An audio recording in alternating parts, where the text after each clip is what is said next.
If you've made somewhere between 0 and 20 sales on Etsy, or you've made sales but they feel completely random and you have no idea why they happened, I need you to listen for a hot minute because I'm about to run something I only do a couple of times a year.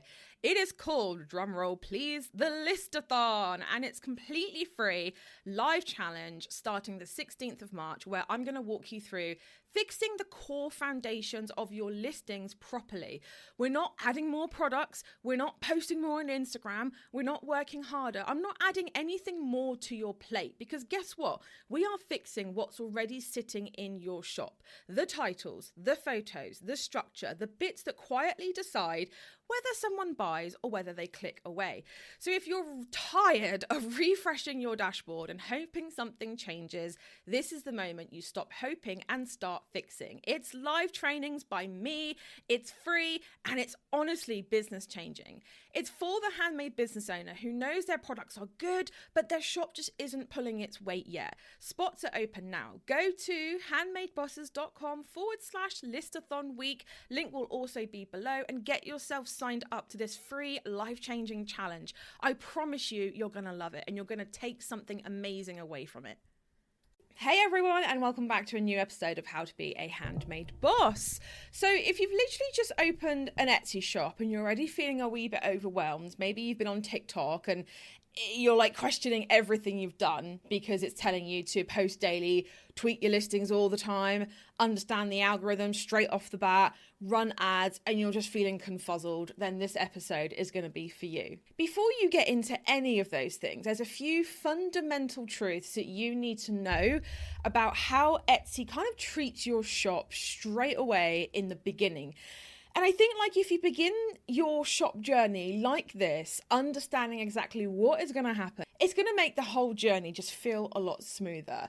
So if we've not met before, hello, my name is Steph and I am the founder of Handmade Bosses. And at this point, I've literally coached thousands of handmade business owners like you. From I haven't even started yet, but I have this fire in my belly, this idea that I want to try, all the way through to I've just taken on my 5th employee and I just want my business to feel a whole heck of a lot easier. Now, if you are starting a new shop, or maybe you're thinking about doing it again, maybe you took a break, maybe you want to do a refresh, or maybe you've not even started one yet, you've not even set up your account yet, but you're curious and you're kind of thinking and feeling, I want to do this, but I'm feeling overwhelmed. I feel like I have to guess a lot of stuff.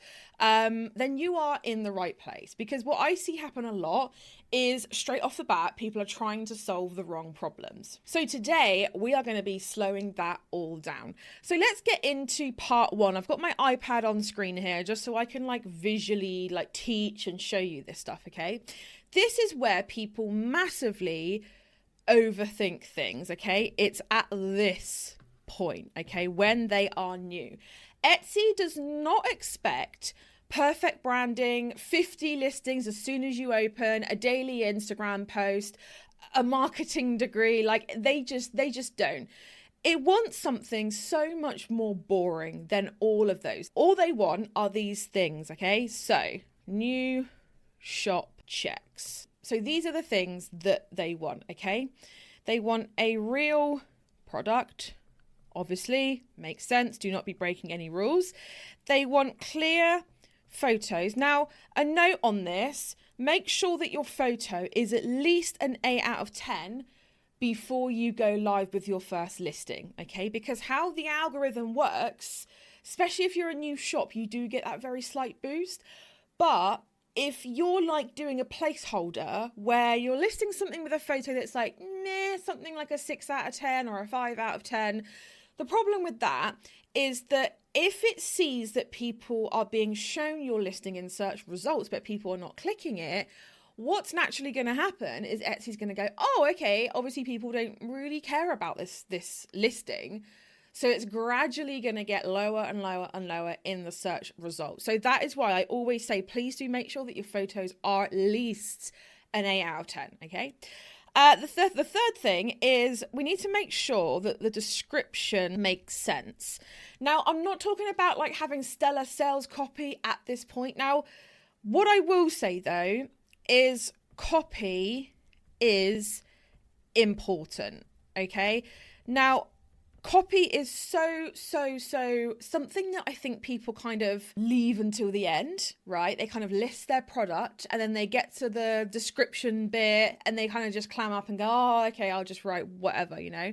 Now, the problem with that, I don't know why my iPad is doing that, but anyway, the problem with that is that you have to imagine that if someone is clicking on your listing, okay, naturally what they've done is this. I'm just going to do like I'm just going to do this in blue.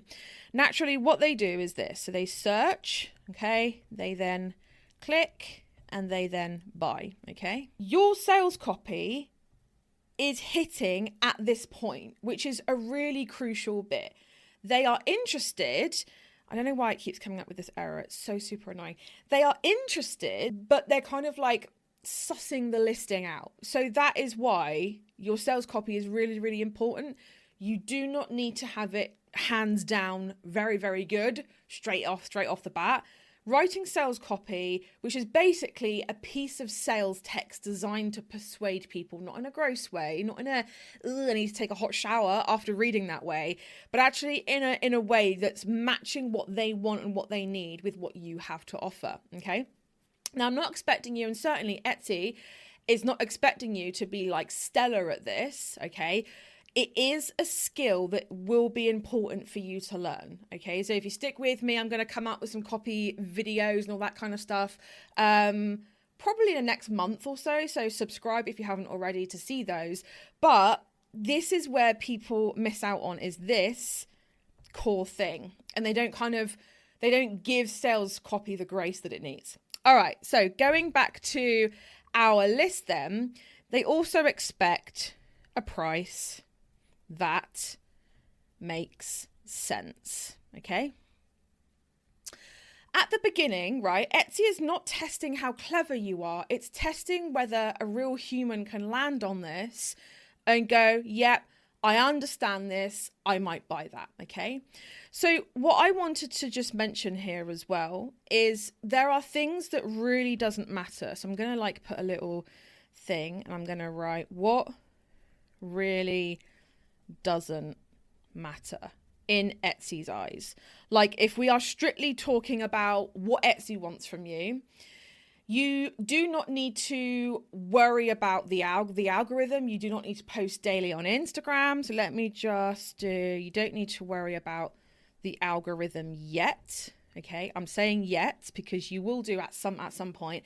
And I've got so many really good videos, podcasts, because I'm not quite sure if you guys know, but what you're listening to / watching right now also goes onto my podcast. So if you're a fan of listening whilst you're walking the dog, taking the kids to school, definitely stick on my podcast because it's going to be such a great thing for you to like absorb things whilst you're doing other things.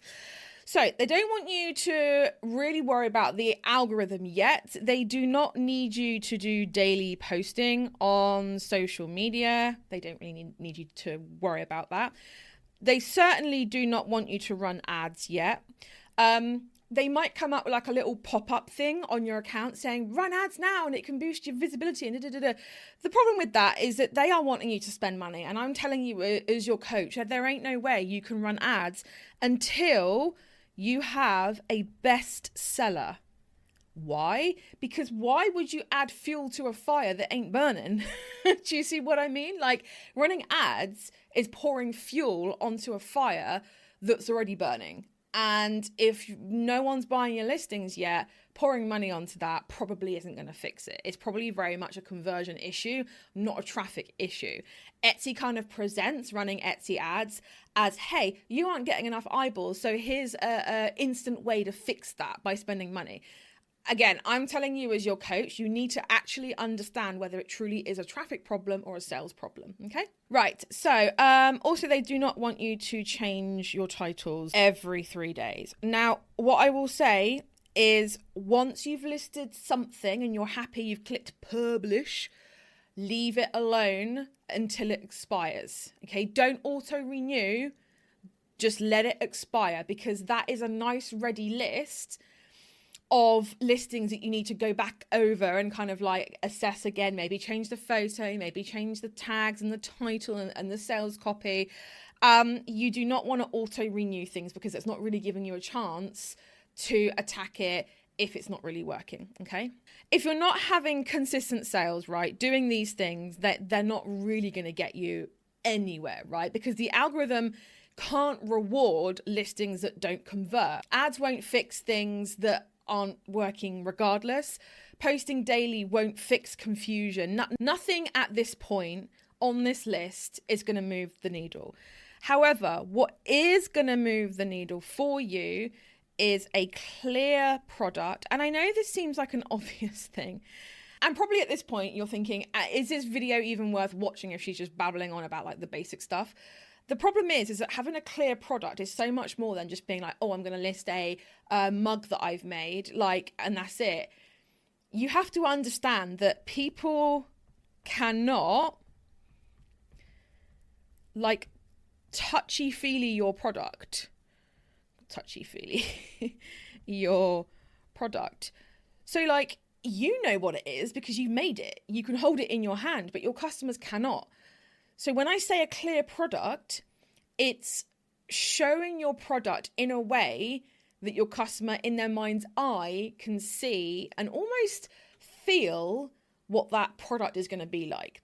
If I said to you, right, imagine a lemon, like imagine a juicy lemon and imagine like you're holding it in your left hand and imagine that you've got like a knife and you're cutting into the lemon, okay? And the juice of the lemon is running down your wrist. Like your mouth is immediately going to go, and if you don't like lemon, like me, there's this like core in me that's going, ugh. And that's because that's the power of imagination. Now, you have to do a similar thing for your target audience straight off the bat with your clear product listings, okay? So clear photos helps massively with that. Also, you need videos. Please do not skip on those. Even if it's like an animated slideshow for now, that's so much better than just leaving it blank. Descriptions, aka sales copy. It does need to be pretty good. You don't have to be an expert at it, but think about it. Think about, okay, at like what point is my customer at? What are they thinking and feeling when they've landed on my product? And a clear price. Listen, not too cheap, because when a product is cheap, people run away scared because they go, oh my God, that's crazy. I don't trust this. Okay. Now, what I want to pop up on screen now is feeling lost is completely normal. Okay. Reason for that is because when you first start, you have no idea. You have no idea. You don't have data. You are like a little bit emotionally attached to your product. Every decision feels like a massive one. And you're in what I like to call the foggy stage. Okay.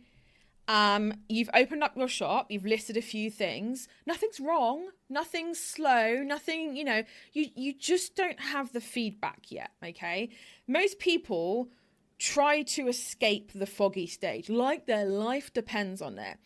And they'll do things like obsessively learn about all the things that they can do, which then what happens? Overwhelms them, right?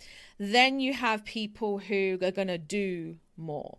So what happens then is that they change the wrong things, okay? Because they feel like doing something is better than doing nothing, but actually the opposite is true.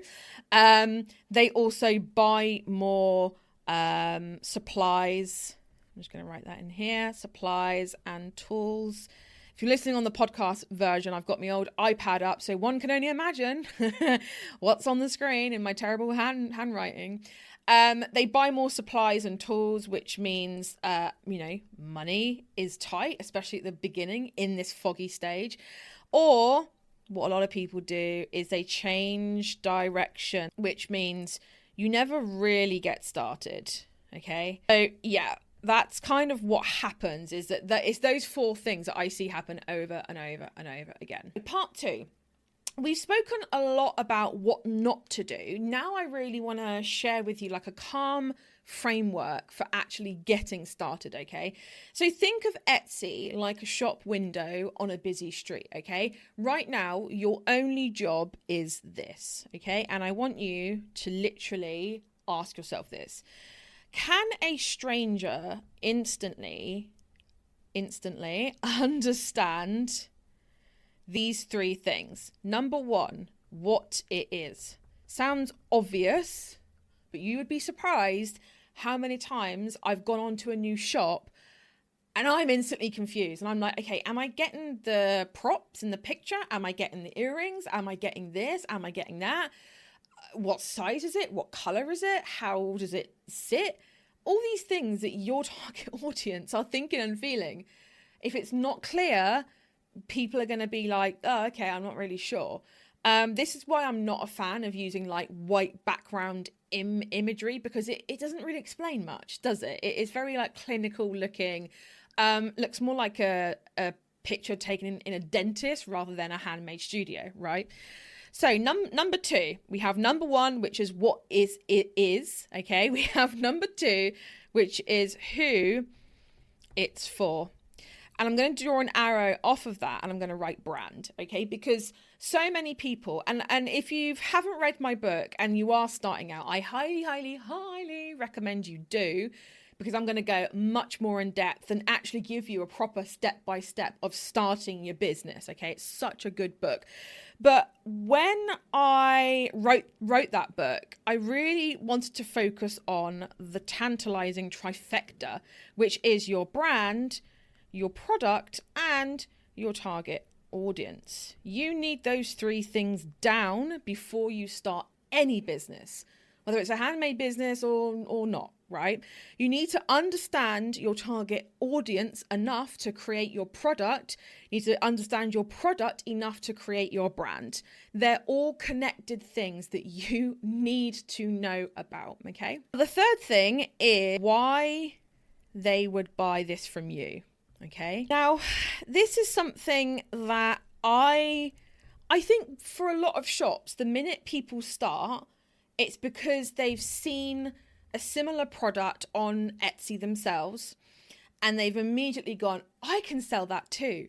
Now, the problem with that is that you have to carve out your own niche. It's no good having copycat products that you go, oh, I can sell that too. And then you just list a similar product, hoping that you're going to hit the sales numbers that the original person has.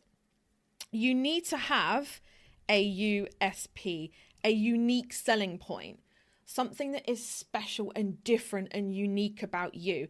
If you don't, and your business is going to end up a casualty of copycats, okay? Which means that people are not going to understand why they should buy from you. And therefore, what happens with that is that then you end up having to compete on price, which then you're fighting a losing battle. And at some point, you're going to price yourself so below that you're not going to be making any profit. And profit is the lifeblood of any business, as I'm sure you know. So what I'm going to ask you to do now is to open one listing, okay, as a quick little thing that you can do whilst you're watching, listening to this. Read the first two lines of your description of your sales copy and ask yourself, does this sound like I'm explaining it to a real person? Or does it sound like keywords and chat GPT BS stitched together?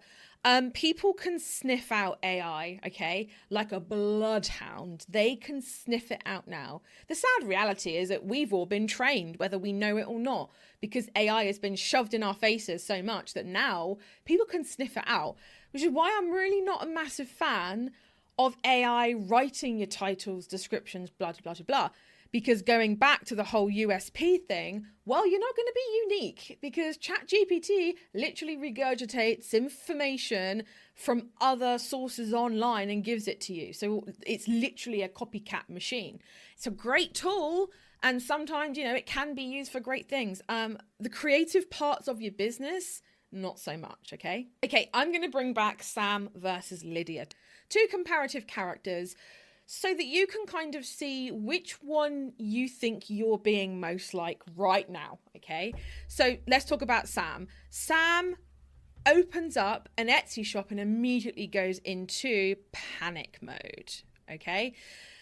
She watches hours of content, like hours and hours about Etsy, the algorithm. She changes her titles every couple of days because she's being told different things by different people. She waits 2 weeks and then she starts to throw money at ads. She wastes her money, she loses her money, then she's feeling a little bit crappy about it. She posts constantly on Instagram, even though she hates it and she knows her content isn't very good. And she keeps tweaking because she literally assumes she's doing something wrong. The problem with this is that she's busy, she's knackered, and she still doesn't really understand why nothing is selling. Now let's go over to Lydia, okay? Lydia opens the same shop, but she does less. She lists a focused small range. She makes sure that the photos are clear. She writes her descriptions herself, like she's explaining the product to someone at a craft fair, like the person is stood in front of her. And she actually lets her listings sit long enough to get feedback from them. Now, she doesn't grow overnight. Neither one of these shops do. But she understands what's going on, and that makes all the difference. Same effort, same thing going on, very different outcomes. So if you take nothing else from this, if you're brand new to Etsy, your job is not growth. It's getting clear on your trifecta, okay? It's getting clear on your brand, your product, and your target audience. Now, if you haven't got my book yet, please do. I think it's something like £12, and most of the time Amazon sticks it on sale, so you might as well take advantage of that, because God knows I see nothing from it. So it's literally me saying, hey, I'm not making a penny off of this book, really. It's like 20p. So you might as well take advantage of that before I take it down, because at this point I'm thinking about it. I don't make anything from it regardless. So you might as well go and take advantage of it. Learn about all the steps that you need to start your Etsy shop. If you go to Amazon and literally type in the title of this podcast, How to Be a Handmade Boss, you will see it. So guys, thank you so much for joining me. Do not forget to subscribe, because if you subscribe, it tells me that you like what I'm putting out there. It tells me what episodes you like. It tells me when you want to listen to stuff. So if you subscribe, it only makes my content better, because I have the feedback that I need to put better stuff out there. But for now, guys, thank you so much for joining me, and I will see you all same time next week for another episode of the How to Be a Handmade Boss show. Thank you so much for tuning in today. If you love this episode, make sure you hit the follow button so you never miss the next one. And also, why not come and hang out with me on Instagram? It's at Handmade Bosses for daily tips, behind the scenes. And also, don't forget, you can catch the video version of this podcast over on YouTube too. Until next time, keep going towards your handmade business goals, boss, because the world really does need those special creations that only you can make.